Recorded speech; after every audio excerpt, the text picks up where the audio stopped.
Chapter 5. He awoke next morning from rosy scenes of dream to a steamy atmosphere that smelled of soapsuds and dirty clothes, and that was vibrant with the jar and jangle of tormented life.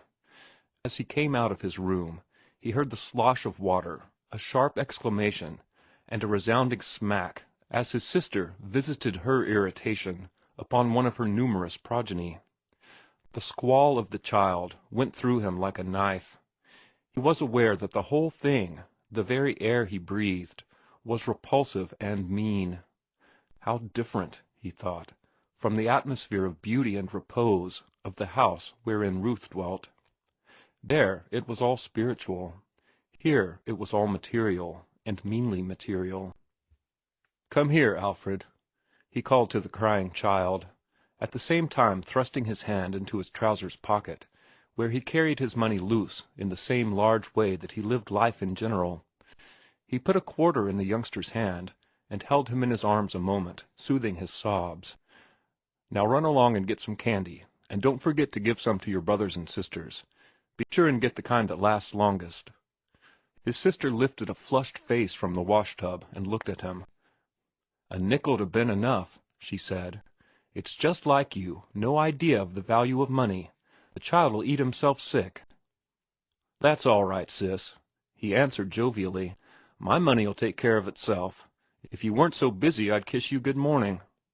He wanted to be affectionate to his sister, who was good, and who, in her way, he knew, loved him. But somehow she grew less herself as the years went by, and more baffling.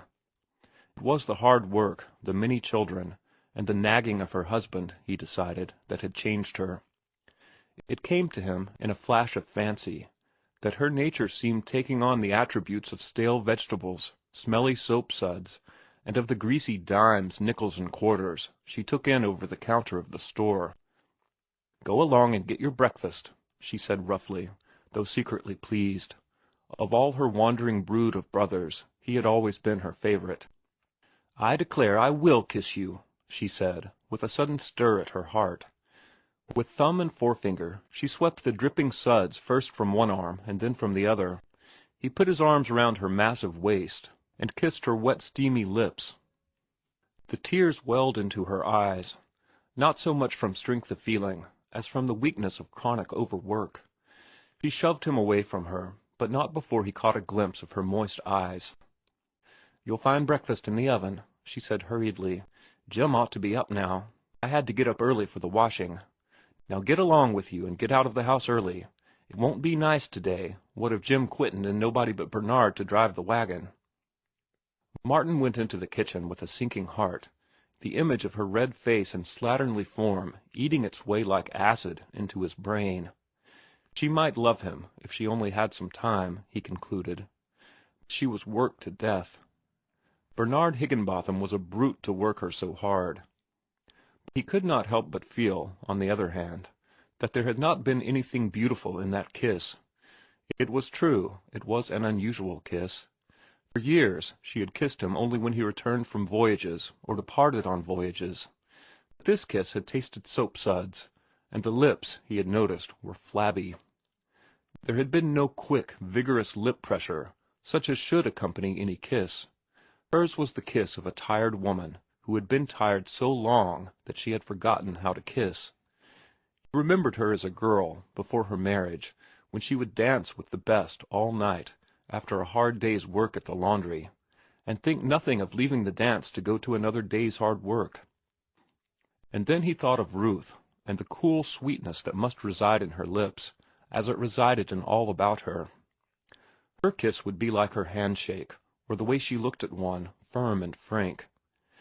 In imagination he dared to think of her lips on his, and so vividly did he imagine that he went dizzy at the thought, and seemed to rift through clouds of rose petals, filling his brain with their perfume. In the kitchen he found Jim, the other boarder, eating mush very languidly, with a sick, far-away look in his eyes.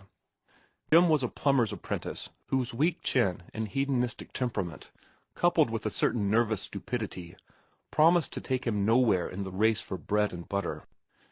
"Why don't you eat?" he demanded, as Martin dipped dolefully into the dark, half-cooked oatmeal mush.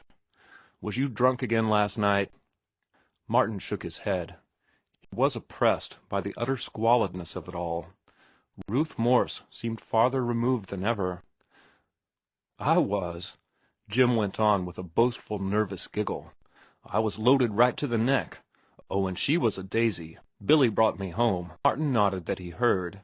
It was a habit of nature with him to pay heed to whoever talked to him, and poured a cup of lukewarm coffee. "Going to the Lotus Club dance tonight?" Jim demanded. "They're going to have beer, and if that Temescal bunch comes, there'll be a rough house. I don't care, though. I'm taking my lady friend just the same. Cripes, but I've got a taste in my mouth."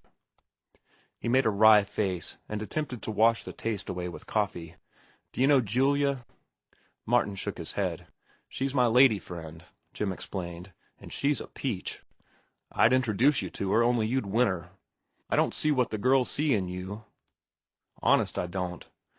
But the way you win them away from the fellers is sickening." "I never got any away from you," Martin answered uninterestedly. "The breakfast had to be got through somehow." "Yes, you did, too," the other asserted warmly. "There was Maggie." "Never had anything to do with her. Never danced with her except that one night."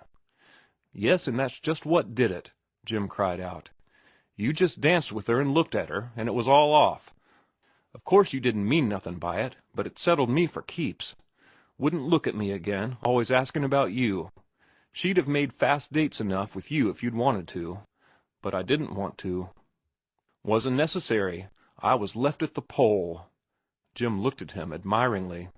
"How do you do it anyway, Mart?" "By not caring about him," was the answer. "You mean making believe you don't care about him?" Jim queried eagerly. Martin considered for a moment, then answered. "Perhaps that will do, but with me I guess it's different.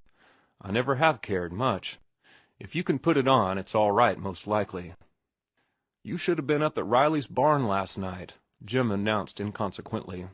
"A lot of the fellers put on the gloves. There was a peach from West Oakland. They called him the Rat, slick as silk. No one could touch him.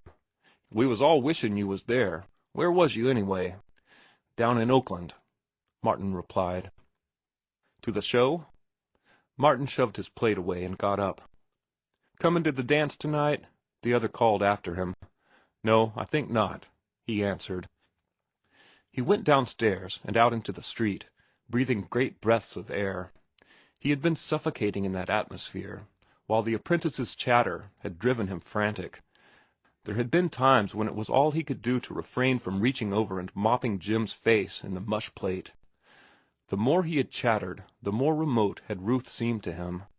How could he, herding with such cattle, ever become worthy of her?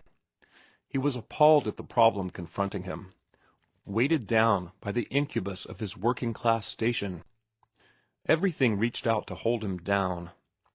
His sister, his sister's house and family, Jim the apprentice, everybody he knew, every tie of life. Existence did not taste good in his mouth. Up to then he had accepted existence, as he had lived with it all about him, as a good thing. He had never questioned it, except when he read books. But then they were only books, fairy stories of a fairer and impossible world. But now he had seen that world, possible and real, with a flower of a woman called Ruth in the midmost center of it, and thenceforth he must know bitter tastes, and longing sharp as pain, and hopelessness that tantalized because it fed on hope.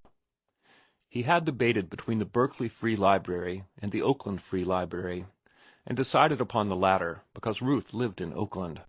Who could tell? A library was a most likely place for her, and he might see her there. He did not know the way of libraries, and he wandered through endless rows of fiction, till the delicate-featured, French-looking girl who seemed in charge told him that the reference department was upstairs.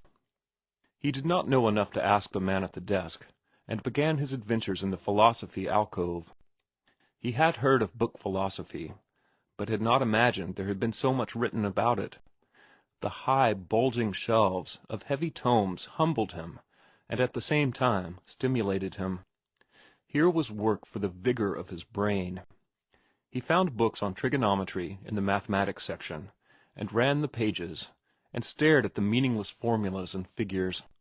He could read English, but he saw there an alien speech. Norman and Arthur knew that speech. He had heard them talking it, and they were her brothers. He left the alcove in despair.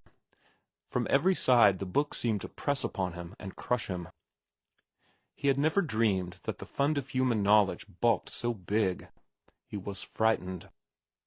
How could his brain ever master it all? Later, he remembered that there were other men, many men, who had mastered it, and he breathed a great oath, passionately, under his breath, swearing that his brain could do what theirs had done. And so he walked on, alternating between depression and elation, as he stared at the shelves packed with wisdom. In one miscellaneous section he came upon Norrie's Epitome. He turned the pages reverently. In a way, it spoke a kindred speech. Both he and it were of the sea. Then he found a Bowditch, and the books by Lecky and Marshall. There it was. He would teach himself navigation. He would quit drinking, work up, and become a captain. Ruth seemed very near to him in that moment. As a captain, he could marry her, if she would have him.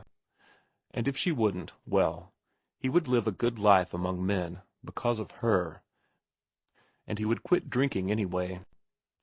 Then he remembered the underwriters and the owners, the two masters a captain must serve, either of which could and would break him, and whose interests were diametrically opposed. He cast his eyes about the room and closed the lids down on a vision of 10,000 books. No more of the sea for him. There was power in that wealth of books, and if he would do great things, he must do them on the land. Besides, captains were not allowed to take their wives to sea with them. Noon came, and afternoon. He forgot to eat, and sought on for the books on etiquette, for, in addition to career, his mind was vexed by a simple and very concrete problem. When you meet a young lady and she asks you to call, how soon can you call, was the way he worded it to himself. But when he found the right shelf, he sought vainly for the answer. He was appalled at the vast edifice of etiquette, and lost himself in the mazes of visiting card conduct between persons in polite society. He abandoned his search. He had not found what he wanted, though he had found that it would take all of a man's time to be polite, and that he would have to live a preliminary life in which to learn how to be polite. "Did you find what you wanted?" The man at the desk asked him as he was leaving. "Yes, sir," he answered. "You have a fine library here." The man nodded. "We should be glad to see you here often. Are you a sailor?" "Yes, sir," he answered, "and I'll come again." Now, how did he know that? He asked himself as he went down the stairs.